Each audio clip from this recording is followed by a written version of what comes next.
Narito ang malalaki at makabuluhang balita ngayong araw. Hataw Balita ngayon. Inumpisa na ng People's Organization sa ilalim ng bagong alyansang makabayan ang pagbuo ng impeachment complaint laban kay Vice President Sara Duterte. Kaugnay ito ng ginagawang investigasyon ng House panel sa paggastos ng pondo ng Office of the Vice President at Department of Education sa mga nakalipas na taon. Samantala, dahil naka-session break na ang Kongreso, may hahain ang nasabing reklamo sa pag-resume nito sa Nobyembre.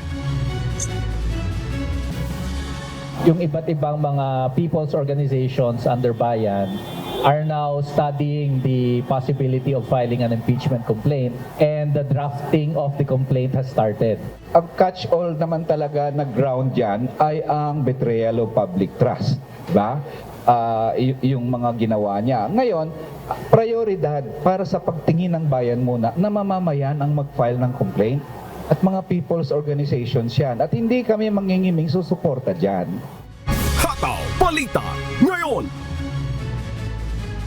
Pinagtibay kahapon, September 26, sa plenaryo ng House of Representatives ang pagtatanggal kay Sagip Party List Representative Rodante Marcoleta sa 5 House committees. Walang binanggit na dahilan sa pagkatanggal ni Congressman Marcoleta na kilalang taga-suporta ni Vice President Sara Duterte sa 5 komite, partikular na ang Appointments, Energy, Justice, Public Accounts at Constitutional Amendments. Dating Vice Chairperson ng House Energy at Justice Panels, si Marcoleta. Ang mosyong ito inihain ni Deputy Majority Leader Iloilo City Representative Jam Baronda. Si Manila Teachers Party List Representative Virgilio Lacson naman ang hahalili sa membership ni Representative Marcoleta. Naniniwala naman si Congressman Marcoleta na tinanggal siya sa House Committees dahil sa paninindigan nito sa mga umiiral na panuntunan, regulasyon at standards ng parliamentary practice. Mr. Speaker, on the part of the majority, I move to nominate and elect to the Commission on Appointment, to the Committee on Energy, to the Committee on Justice, to the Committee on Public Accounts, and Consti Amendments, Representative Virgilio Lacson, Vice Representative Rodante Marcoleta. So moved, Mr. Is there any objection? Chair hears none. Motion is approved. Hataw Balita ngayon. Inihayag kahapon ni Senator Juan Miguel Zubiri na ilang senador na ang umano'y nagpahayag ng kanilang layunin na dagdagan ng pondo ng Office of the Vice President. Kabilang anya sa mga ito sina Senators Joel Villanueva at Jinggoy Estrada. Nilinaw naman ni Senator Zubiri na hindi nila balak ibalik ang original proposed budget na 2.037 billion pesos, kundi ang 733 million pesos lang na inaprubahan ng Kamara. Binigyang diin ito na ang Senado ay dapat magmula o ang desisyon sa panig ng Senado ay dapat magmula kay Senator Grace Poe, chairperson ng naturang Committee on Finance. I think the appetite, though, amongst the senators is to increase our budget a bit. Sa usap-usapan sa lang. Hataw Balita ngayon. Inendorso na kahapon, September 26 ni Pangulong Ferdinand Marcos Jr. ang mga kandidato para sa pagkasenador sa ilalim ng partidong alyansa para sa bagong Pilipinas sa 2025 midterm elections. Kabilang dito sina Department of the Interior and Local Government o DILG Secretary Benhur Abalos, Makati Mayor Abigail Binay, Senator Pia Cayetano, dating Senador Panfilo Lacson, Senators Lito Lapid at Amy Marcos. Kasama rin sina dating Senator Manny Pacquiao, Senator Ramon Bong Revilla, dating Senate President Vicente Tito Soto III, Senator Francis Tolentino, ACT-CIS Party List Representative Erwin Tulfo at Las Piñas Representative Camille Villar. Sa aking pag-endorso, ang tanging hiling ko ay mapanatili ang kanilang katapatan at pagmamahal sa bansa. Ito ang pinakamahalagang katangian ng kandidato na aking tinitignan at pinag-iisipan. Hataw Balita ngayon. Tiniyak ni Pangulong Ferdinand Marcos Jr. na paprotektahan ng pamahalaan ang soberanya ng bansa sa gitna ng banta ng pagtaas ng tensyon sa West Philippine Sea or WPS. Ito ang binigyang diin ng Pangulo sa kanyang talumpati sa 63rd founding anniversary ng Philippine Constitution Association. Ayon kay PBBM, patuloy na kukonsultahin at makikipagdialogo ang Pilipinas sa lahat ng partido upang mapangasiwaan ng mabuti ang sitwasyon sa WPS. Under this law, smuggling, hoarding, profiteering, and cartel operations involving agricultural and fishery products will now be classified as economic sabotage. Hataw Balita ngayon. Inilipat na si Cassandra Ong sa Correctional Institution for Women sa Mandaluyong City. Ayon naman ito kay House Secretary General Reginald Velasco. Kasunod ito ng 30-day detention sa Kamara na nag-ugat sa unang ipinataw na contempt ng House Quadruple Committee na nag-iimbestiga naman sa Illegal Philippine Offshore Gaming Operators o POGO. Nababahala naman ang abogado ni Ong na si Attorney Ferdinand Topacio sa hakbang ng Quad Committee. Kinuwestiyon din ito kung may karapatan ba ang legislature na ilagay si Ong sa isang pasilidad na pinatatakbo naman ng executive branch dahil sa isang partikular na layunin. Ngayong araw ng Biyernes, September 27, ay nakatakda naman ang ikapitong pagdinig ng House Quad Committee kay Ong na incorporator ng Whirlwind Corporation na nagpaupa ng lupa sa Pogo Hub na ni-raid sa Porac, Pampanga. Hataw Balita ngayon. Hinikayat ng Office of Civil Defense o OCD ang mga pribadong sektor na makapagsagawa ng Structural Integrity Audit upang masuri ang kanilang mga gusali kung kakayanin ang malakas na lindol. Kaugnay ito ng pangamba na maraming gusali sa Metro Manila ang gumuho sakaling tumama ang kinatatakutan na The Big One o yung malakas na lindol na maaaring umabot sa magnitude 7.2. Aminado si National Disaster Risk Reduction and Management Council o NDRRMC Executive Director at Office of Civil Defense Administrator Undersecretary Ariel Nepomuceno na hindi kakayanin ng pamahalaan na masuri ang lahat ng gusali sa Metro Manila para alamin kung alin sa mga ito ang kailangang isailalim sa retrofitting o pagpapatibay. Wala pa ho tayong 100% audit. Ito'y magastos. Kaya nga we are encouraging including the private sector. Hospital owners, school owners, all the command and control centers, magkaroon na ng inspection. Hataw Balita ngayon. Nilinaw ng Commission on Elections na otomatiko na ituturing ng nagbitiw o deemed resigned ang mga kasalukuyang opisyal ng gobyerno o appointed officials sa oras na maghain ito ng Certificate of Candidacy o COC para sa 2025 midterm elections. Nakasaad ito sa Section 44 ng COMELEC Resolution number 11045. Saklaw din ng kautusan ang mga opisyal at tauhan ng Armed Forces of the Philippines o AFP at iba pang opisyal ng Government-Owned or Controlled Corporation o GOCC. Pagka-file ng candidacy, deem resign yung appointive official na yan sa kanyang posisyon. Hindi kinakailangan mag-resign o sulat. Deem resign yun automatically. Nakalagay po sa guidelines natin yan.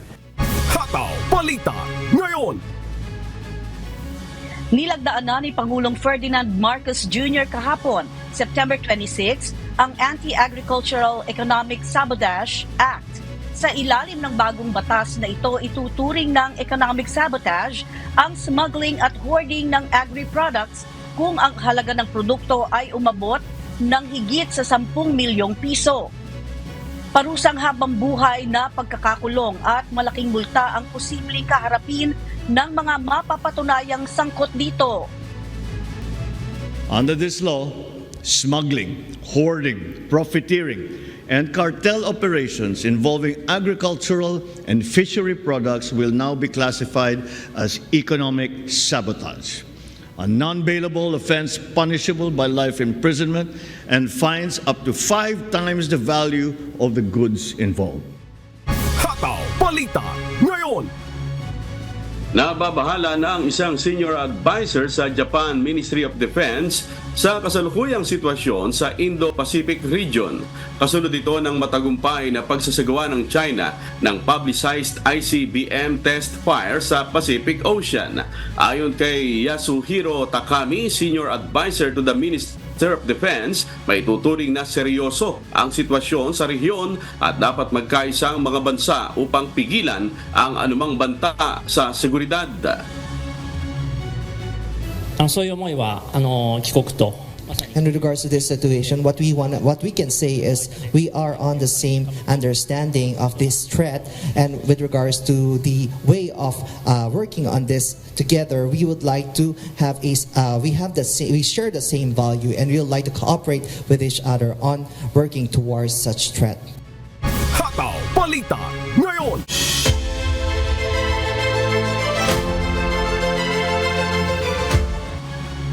Inaalam na ng pamunuan ng Philippine National Police o PNP kung sinong mga pulis ang may kaanak na tatakbo sa 2025 midterm election. Ayon kay PNP Public Information Office Chief Police Colonel Jean Fajardo, ililipat ang mga ito ng destino upang hindi nito maimpluwensyahan ang magiging resulta ng halalan sa lugar. Pati ang mga police escort na nagbabantay sa mga individual na tatakbo sa darating na halalan ay aalisin o ire-recall para mapanatili silang non-partisan at apolitikal. Doon sa mga pulis po natin na may mga kamag-anak po, mga relatives o mga kakilala po na tatakbo doon sa kanilang place of assignment ay ililipat po yan at pinapadeclare na rin po kung sino yung may mga kamag-anak na tatakbo.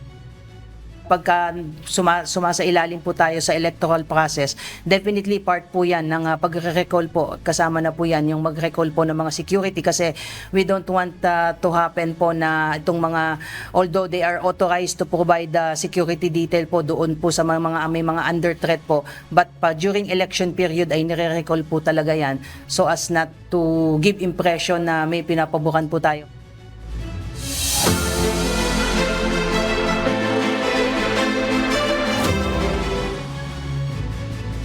Agad na isinugod sa pagamutan ang nasa 31 individual sa bayan ng Daram, Samar matapos mabiktima ng red tide toxin dahil sa kinaing tahong na nakuha sa mga karagatan ng Zumaraga, Samar. Nakaramdam ang mga biktima ng pananakit ng ulo, pamamanhid ng katawan, pagkahilo, pananakit ng tiyan at pagsusuka.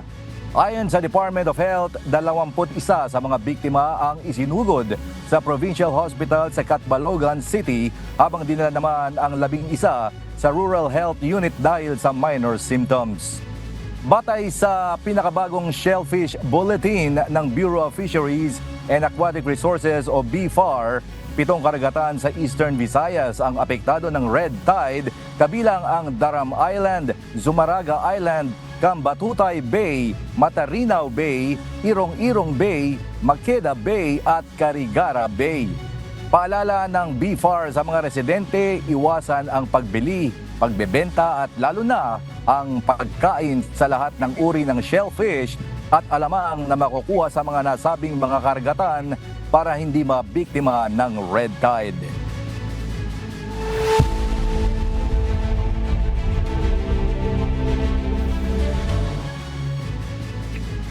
Sinisisi ni former United States President Donald Trump ang Iran sa mga nagaganap na assassination attempts sa kanya.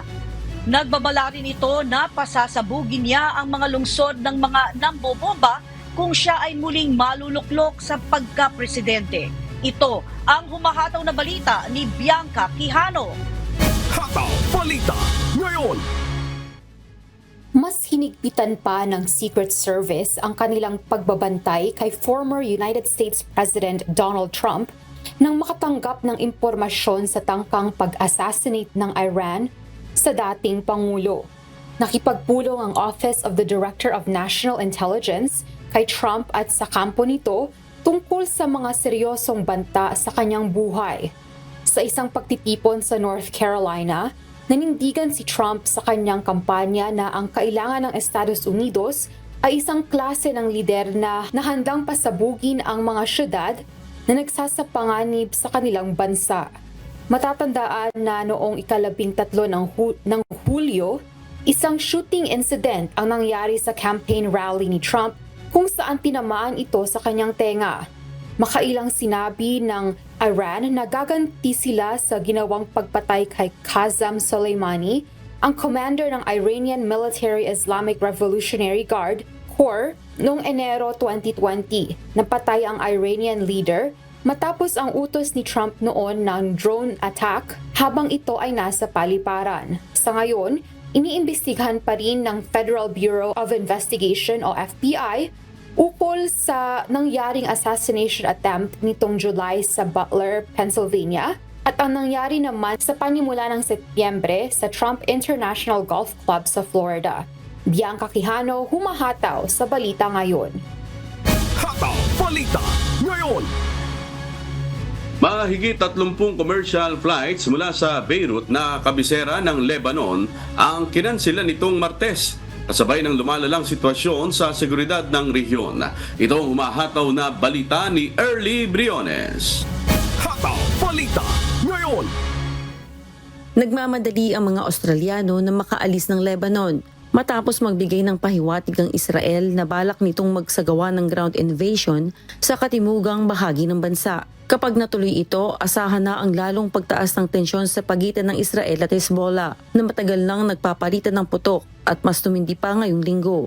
Mula nitong katapusan ng linggo, sunod-sunod na airstrike at pag-atake ng rocket ang isinagawa ng Israel sa iba't ibang bahagi ng Lebanon na nagresulta sa pagkamatay ng humigit kumulang 600 katao at pagkasugat ng libo-libo ayon sa opisyal na ulat ng gobyerno ng Beirut. Ipinagtanggol naman ng Israel Defense Forces o IDF ang kanilang mga atake sa pagsasabing tinatarget lamang nila ang mga estrukturang ginagamit ng Hezbollah, isang Iran-backed na paramilitary group. Habang lumalala ang labanan sa pagitan ng Israel at Hezbollah, may mga Australiano na nais pa ring manatili sa Lebanon. Kamakailan nagbabala si Foreign Ministry Penny Wong sa mga Australiano na nasa Lebanon na mahihirapan ng federal government na tulungan silang lahat na makalikas. Magpupulong ang mga world leaders sa New York ngayong linggo para sa taunang United Nations General Assembly at inaasahang isa sa mga pag-uusapan ang lumalalang karahasan sa pagitan ng Israel at Hezbollah. Ayon sa mga ulat, isa sa alang-alang ang isang panukala na pansamantalang tigil putukan na pamumunuan ng Estados Unidos. Early Briones, humahataw sa Balita Ngayon. Hataw Balita Ngayon. Inaasahang magla-landfall ang Hurricane Helene sa Florida at magiging Category 4 kaya naka-alerto na ang mga tatamaan ng bagyo. Mula sa Texas, USA, may humahataw na balita si Abby Valdez live. Hataw Balita Ngayon. Abi, dito sa amin makulimlim, pero ano ba ang maaaring idulot ni Hurricane Helene dyan or dito sa Amerika? James, lalong lumakas ang Hurricane Helene noong Miyerkules, September 25 US time at inaasahang magiging Category 4 bago ito tumama sa Florida ngayong araw. Sa huling ulat ng National Hurricane Center o NHC, ang bagyo ay nasa 460 milya timog kanluran ng Tampa na may maximum sustained winds na 85 miles per hour. Inaasahang aabot sa 130 miles per hour ang hangin ni Hurricane Helene bago ito maglandfall sa Big Bend area ng Florida. Binalot ng malakas na ulan ang ilang bahagi ng Mexico nitong Miyerkules dahil sa bagyong Helene. Ayon sa mga eksperto, maaari itong magdulot ng storm surge kaya naman dagsa ang mga tao sa mga evacuation centers, nagsara ang mga paaralan at idineklara ang state of emergency sa maraming bahagi ng Southeast US, kabilang ang Georgia at Virginia. Ang storm surge na 15 hanggang 20 talampakan ay inaasahan sa mga lugar mula Carrabelle hanggang Suwannee River, habang ang Tampa Bay ay makararanas ng 5 hanggang 8 talampakan ng surge. Naglabas na rin ng mga tropical storm warning sa mga lugar hanggang sa Georgia at South Carolina. Bukod sa coastal areas, magdudulot ang bagyo na malakas na hangin sa mga kabundukan ng Carolinas at Appalachians na maaaring magdulot ng catastrophic na pagbaha at landslides. Balik sa iyo, James. Abby, bakit bukod sa pagdeklara ng state of emergency sa iba-ibang bahagi ng Estados Unidos, ano pa ba ang mga ginagawang paghahanda para sa kaligtasan ng mga residente sa mga apektadong lugar? James, sa Atlanta, nanawagan ng mga officials na linisin ng mga residente ang kanilang mga storm drains at i-secure ang kanilang mga outdoor furniture at iba pang mga gamit. At sa North Carolina naman, isinara ang mga state parks along Blue Ridge simula Thursday US time at nagkansela na rin ng mga festival na gaganapin itong Sabado. At sa Florida, nag-evacuate na ng mga most vulnerable na mga residente, kabilang na ang mga nakatira sa barrier islands, low-lying areas na malapit sa coast at rivers, at mga mobile homes at RV parks. James? Yon. Sa amin sa Baltimore, makulimlim pa rin for the past 2 days pero konti lang ang ulan. Maraming salamat sa iyo, Abby Valdez mula sa Texas, USA. Hataw Balita ngayon. Pinagpaplanuhan na ng kumpanyang SpaceX ni Elon Musk ang pamumuhunan ng $1.5 billion sa paglalagay ng Starlink satellite services sa Vietnam. Layon umano ng nasabing hakbang na mapabilis ang internet services sa bansa. Ito ang humahataw na balita ni Jane Robles. Hataw Balita ngayon. Pinaplano ng SpaceX ni Elon Musk na mamuhunan ng $1.5 billion sa Vietnam sa malapit na hinaharap. Kaugnay ito ng ginawang pagpupulong sa New York na dinaluhan ng kinatawang opisyal na SpaceX na si Tim Hughes. Ipinahayag nito na hangarin ng kumpanya na pagbutihin ang satellite service sa Vietnam. Umaabot sa 100 milyong users ang nakadepende sa US internet, kagaya ng Facebook at Google. Ngunit dahil sa mga luma at mahinang kalidad ng mga kagamitan dito at mga bulubunduking bahagi ng Vietnam, naapektuhan nito ang mabilis na daloy ng internet services. Una nang napag-usapan ang planong ito noong nakaraang taon, ngunit hindi agarang napagkasunduan ng gobyerno ng Vietnam at SpaceX ang porsyento ng pagmamay-ari ng kumpanya, gayon din ang pagkontrol sa impormasyong ipapalabas online. Gayunman, ipinahayag ni Hughes, Senior Vice President ng Global Business at Government Affairs, na ang paglulunsad ng internet services ng SpaceX ay naglalayong makatulong sa edukasyon at aspeto ng pangkaligtasan sa bansa. Jane Robles, humahataw sa balita ngayon.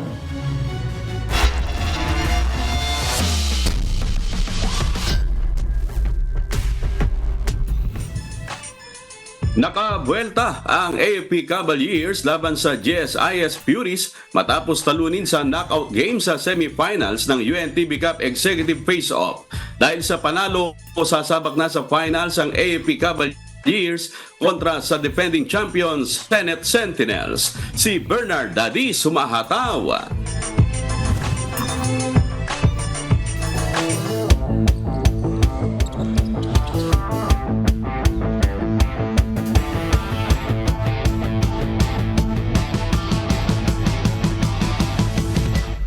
Mainit na bakbakan ang ipinamalas ng executives ng Armed Forces of the Philippines at Government Service Insurance System sa kanilang do-or-die game sa semifinals ng Executive Face-Off ng UNTV Cup.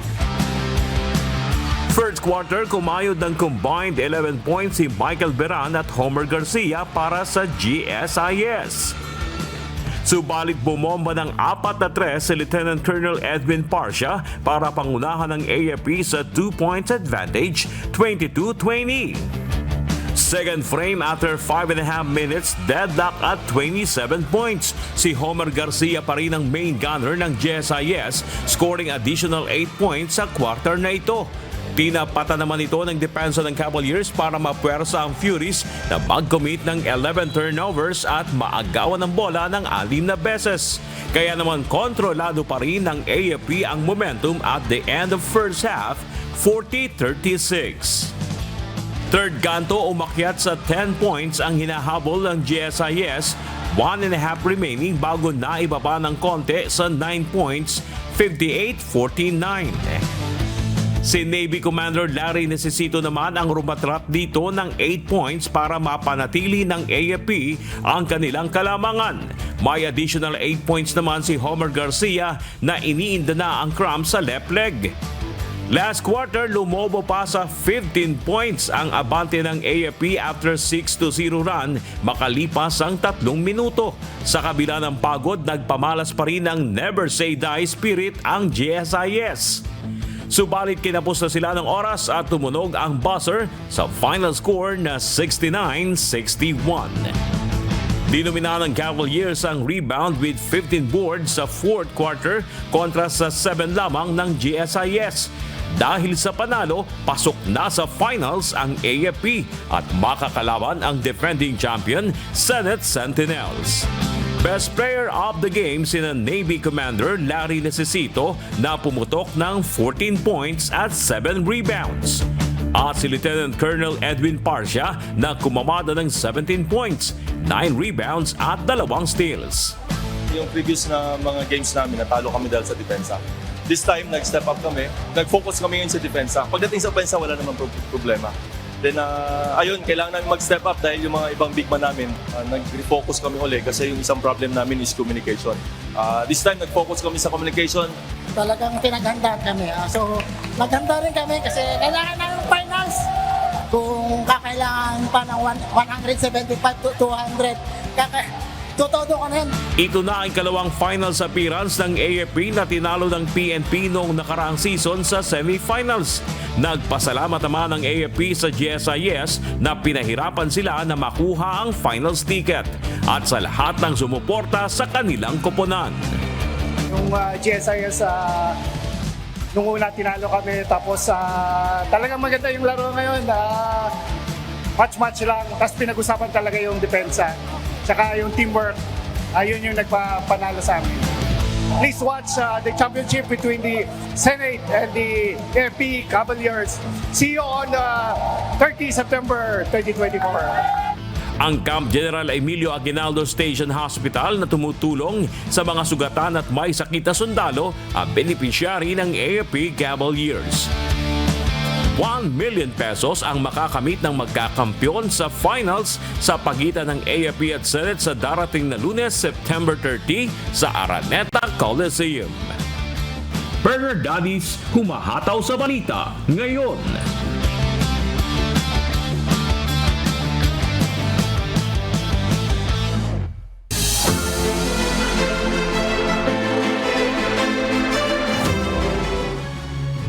Isang motorcycle rider ang nasawi ng araruhi ng isang pampaserong bus ang 3 motorsiklo sa Maribeles, Bataan.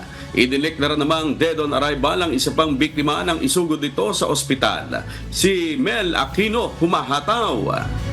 Hataw Balita ngayon.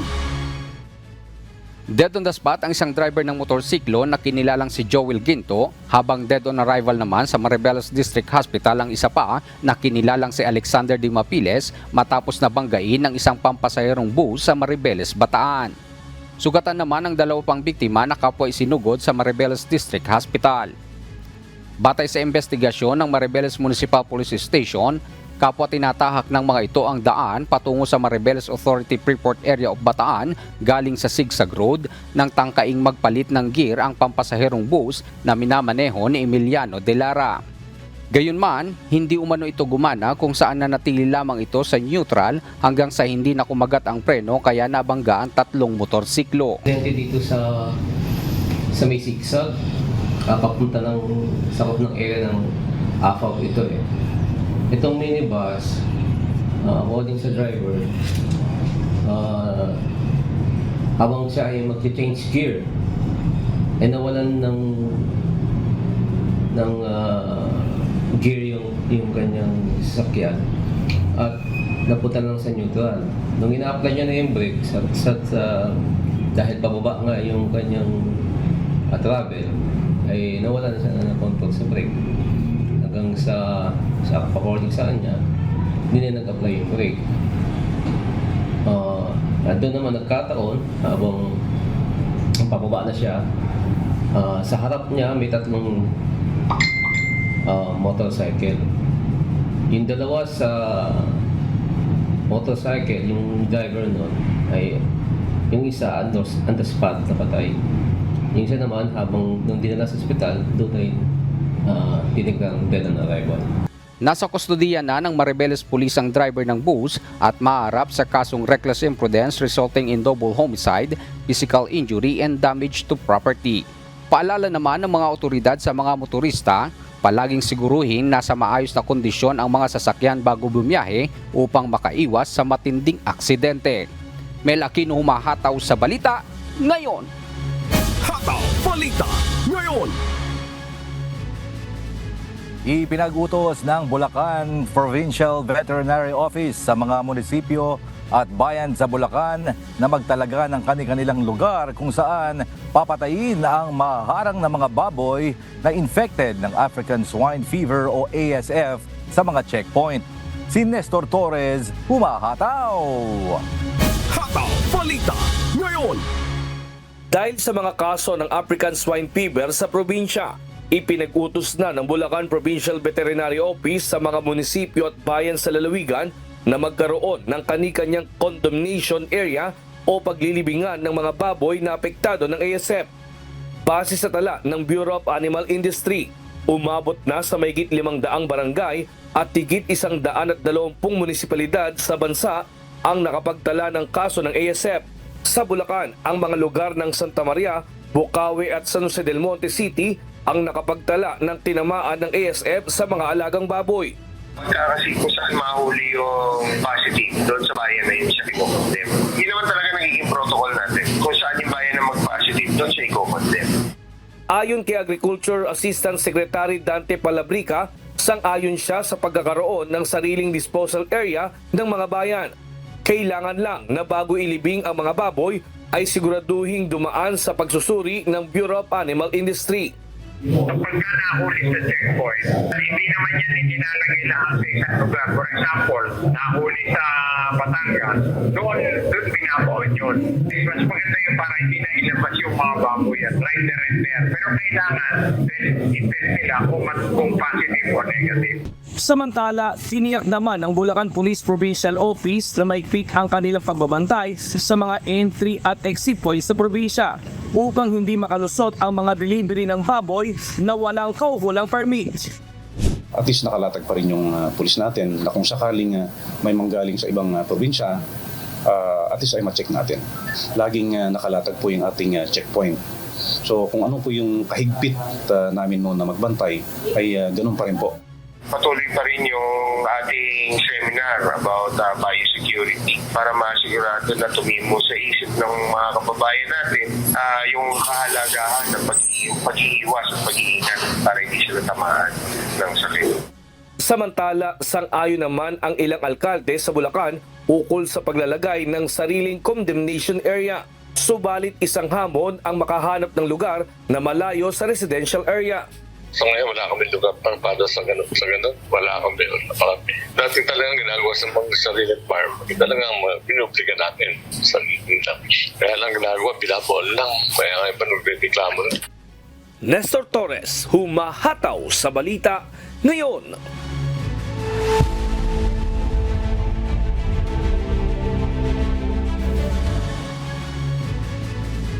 Muling magpupulong ang National Wage Committee ng Thailand ngayong September 27 upang pinal na pag-usapan ang pagpapatupad ng isinusulong na nationwide 400 baht minimum wage para sa mga manggagawa. Ito ang humahataw na balita ni RK Liorca. Hataw Balita ngayon. Nakatakda ngayong araw ang muling pagpupulong nila Labor Minister Pipatra Chakitprakan at ang mga kinatawan ng mga manggagawa upang pag-usapan ang planong pagtaas ng minimum wage sa 400 baht para sa mga malalaking negosyo sa buong bansa simula sa unang araw ng Oktubre. Hinimok ng kalihim ang mga kinatawan ng 5 employers na kabilang sa Tripartite Committee na dumalo sa nasabing pagpupulong. Ito ay matapos silang hindi makadalo sa pagpupulong ng komite noong Lunes kaugnay ng isinusulong na dagdag sahod. Ayon pa sa kalihim, kung muling hindi makadalo ang mga kinatawan ng mga naturang employer ay ipapalagay nilang wini-waive na nito ang kanilang mga karapatan. Gayunpaman, magpapatuloy ang nasabing pagpupulong ngayong araw na nangangailangan ng 2/3 majority upang maaprubahan ang 400 baht wage policy. Ang wage hike ay ipapatupad sa mga negosyong may hindi bababa sa 200 manggagawa. Sa kasalukuyan, ang minimum wage ay nasa pagitan ng 330 hanggang 370 baht depende sa probinsya. Naniniwala ang pamahalaan na kinakailangang magkaroon ng tamang balanse ng pagtutulungan sa pagitan ng mga employer at mga manggagawa upang hindi mahirapan ang mga ito sa gitna ng tumataas na cost of living dito sa Thailand. RK Liorca, humahataw sa Balita Ngayon. Hataw Balita Ngayon! Binalot ng makapal na usok ang capital city ng Ecuador na Quito dahil sa hinihinalang sinadyang pagsisimula ng sunog sa lugar. Samantala, umabot naman sa 40,000 hektarya ang tinupok ng isa pang wildfire sa Argentina. At mula sa Toronto, Canada, may humahataw na balita si Jenny Rico live. Hataw Balita Ngayon! Jenny, kumusta na ang sitwasyon sa magkahiwalay na insidente ng wildfire na ito? Sherwin, naalarma ang mga residente sa Quito, Ecuador nang sumiklab ang wildfire sa capital city ng bansa. Dali-daling lumikas ang mga residente dahil na rin sa makapal na usok. 200 firefighter ang nagtulungan upang maapula ang apoy. Pinaniniwalaan ng mga awtoridad na sinadya ang sunog at iniimbestigahan ito bilang isang criminal at terrorist act. Samantala, umabot naman sa 40,000 hektarya ang nasunog dahil sa wildfire sa Central Farming Region na Cordoba sa Argentina. Gumamit ang mga bumbero ng water tanker planes at helicopters upang hindi na kumalat pa sa urban areas ang sunog. Daan-daang baka at iba pang mga hayop ang nadarang sa apoy na lalo pang kumalat dahil sa tagtuyot at mainit na panahon. Nagkaroon naman ng pag-aaral dito sa Canada hinggil sa epekto ng malawak na wildfire sa temperatura ng mga gubat na natupok nito. Ayon kay Shanley Wang, fire research scientist sa Canadian Forest Service, natuklasan nila na mayroong widespread warming effect kahit 1 taon na ang nakalipas nang mangyari ang wildfire. Naghahanap naman ng paraan ng ibang mga lugar sa Canada upang maiwasan ang pagkakaroon ng malawak na wildfire. Kasama ang lokal na pamahalaan, nakikipagtulungan ang Tree Canada upang magtanim ng daan-daang libong puno sa mga susunod na taon bilang bahagi ng kanilang layunin na gawing mas matatag ang kagubatan laban sa sunog. Balik sa iyo, Sherwin. Oo, taon-taon din, di ba, Jenny, dyan sa Canada, nagkakaroon din ng wildfire. Pero ngayong taon ba, meron bang deadly wildfires dyan sa Canada, Jenny? Yes, Sherwin, unfortunately, nitong Hulyo lang ngayong taon, naging headline nga yung wildfire sa Jasper, Alberta, kung saan umabot sa mahigit 33 hektarya ang natupok ng apoy at mahigit 20,000 residente ang inilikas. Bagamat sa ngayon classified as under control na ang wildfire na ito, nananatili pa rin sarado ito sa publiko, Sherwin. Okay, maraming salamat Jenny Rico mula sa Toronto, Canada. Hataw Balita Ngayon! Balik pagsasanay na ang 12 kasapi ng Singapore Armed Forces o ASF or SAF matapos masugatan sa banggaan ng 2 Hunter Armored Fighting Vehicle noong Martes, September 24. Ang exercise Wallaby o XWB ang pinakamalaking overseas unilateral exercise na isinasagawa ng Singapore Armed Forces o SAF na inaasahang magtatapos ang exercise Wallaby sa November 3rd. Kasalukuyang nasa unang yugto ito at magtatapos ngayong araw kung saan magpapatuloy ang paglipat ng mga tropa, papasok at palabas ng lugar ng pagsasanay.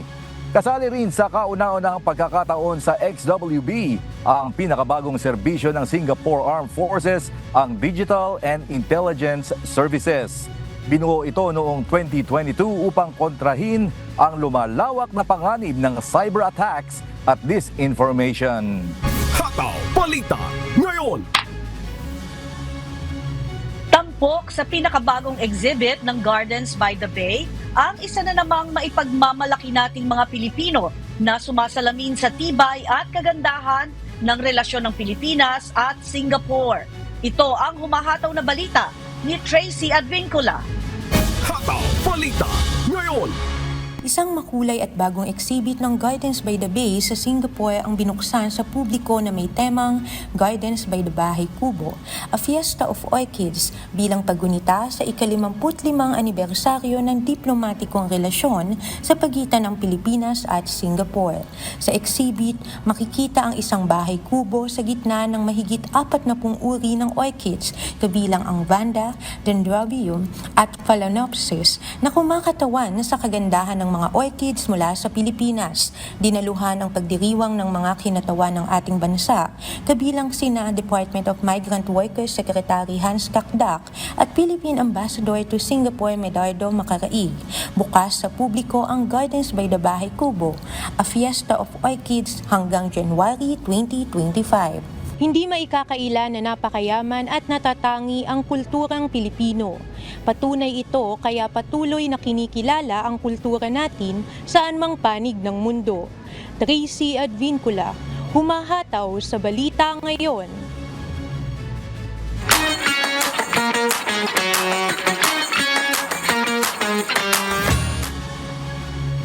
Magsasagawa ng town hall meeting ang konsulado ng Pilipinas sa Geneva sa September 28. Magkakaroon naman ng free self-pip workshop ang mga OWA members sa ilang bahagi ng Canada. Ito ang humahataw na balita ni Lynn Perez. Hataw Balita ngayon! What's up, kabayan? Iniimbitahan ng Konsulado ng Pilipinas sa Geneva ang lahat para sa isasagawang town hall meeting ngayong darating na September 28, 2024, araw ng Sabado. Magpapasimula ito ng alas 3 ng hapon sa Mabini Hall, Philippine Mission. Tatalakayin sa meeting na ito ang patungkol sa community issues, maritime security of the Philippines at government programs. Meron din itong simpleng salo-salo at mga inumin na ihandog para sa community members. Magkakaroon naman ng free self-pip workshop ang mga OWA members sa bahaging parte ng Windsor-Essex Region sa Canada sa darating na September 20, 2024, araw ng Sabado.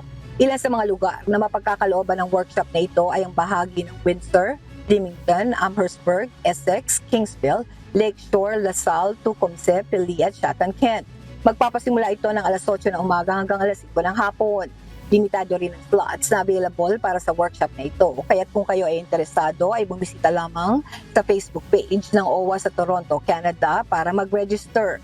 Malugod namang inaanyayahan ng Embahada at ng MWO-OWA sa South Korea ang ating mga kabayan sa bansa para sa kanilang isasagawang Zumba Fitness sa October 6, 2024, araw ng Linggo. Gaganapin ito ng alas 4 hanggang alas 6 ng gabi sa second floor ng Centro Rizal Hall sa Embahada ng Pilipinas sa Seoul, South Korea.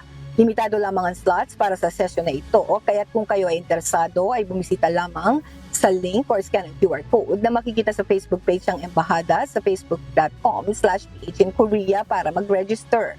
Para naman sa iba pang mga katanungan ay tumawag lamang sa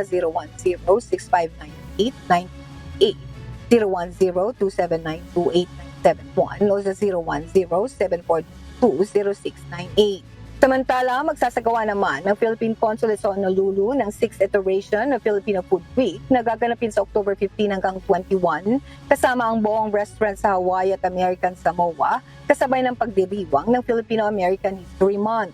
Ang tema para sa taong ito ay ang Ilonggo Cuisine Recollections and Recipes. Tatalakayin dito ang mga kakaiba at masasarap na pagkain na makikita sa Iloilo at sa Philippine Visayas region. Kung nais ninyong mas makilala pa ang Ilonggo Cuisine, ay inanyayahan ng lahat para sa isasagawang special discussion ngayong darating na September 30, araw ng Lunes. Nagpapasimula ito ng alas 3 hanggang alas 5 ng hapon sa KUY 101 University of Hawaii at Manoa. Lynn Perez, sumahataw sa balita ngayon.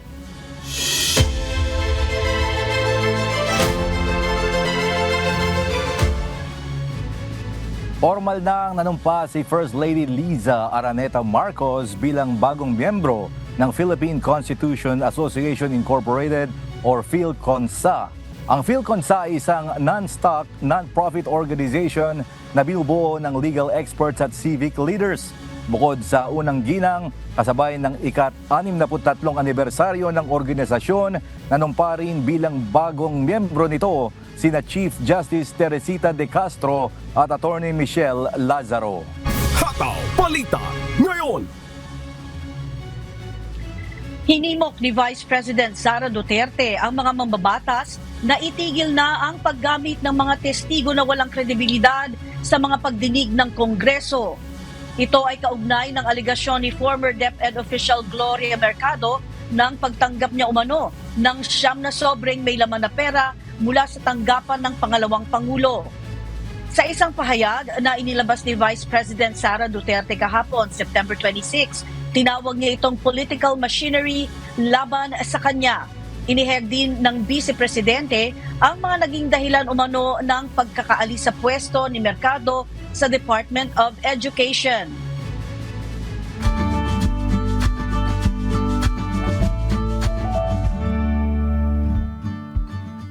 Isa ng ganap na bagyo ang binabantayang low pressure area ng Weather Bureau Pag-asa sa silangan ng Batanes at tinatawag ng Tropical Depression Julian. Matatagpuan ang sentro ng bagyo sa 525 km silangan ng Itbayat, Batanes na may lakas ng hangin na 55 km per hour at bugso ng hangin na 70 km per hour. Kumikilos ito pa south-southwestward sa bilis na 15 km per hour.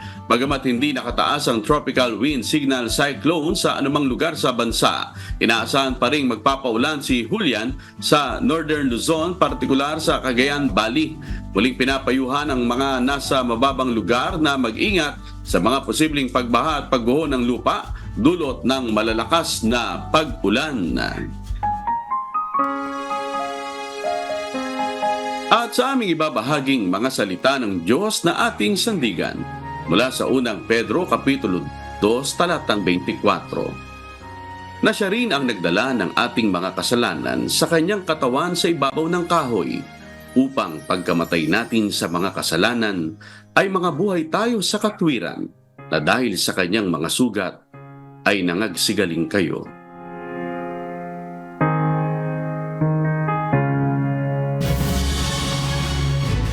At yan po ang mga humahataw na balita ngayong umaga ng Biyernes, ika-27 sa buwan ng Setyembre 2024. Sa ngalan po ng lahat ng bumubuo ng UNTV News and Rescue, UNTV Radyo La Verdad 1350 at ng ating mga correspondent mula Luzon, Visayas at Mindanao. Mula po rito sa Pilipinas, ako po ang inyong amigo, Sherwin Kulubong. At yan po ang mga umahataw na balita sa iba't ibang panig ng mundo ngayong Friday morning, September 27, 2024. Mula dito sa Baltimore, Maryland, ako po si James Bontuyan. Happy weekend, everyone. Ako naman si Marie Peñaranda mula dito sa Round Rock, Texas, USA. At dito sa UNTV at UNTV Radio La Verdad 1350. Diyos ang aming sandigan. Serbisyo publiko ang aming pinahahalagahan. Susunod na po ang Good Morning Kuya. Salamat po sa Diyos at magandang umaga.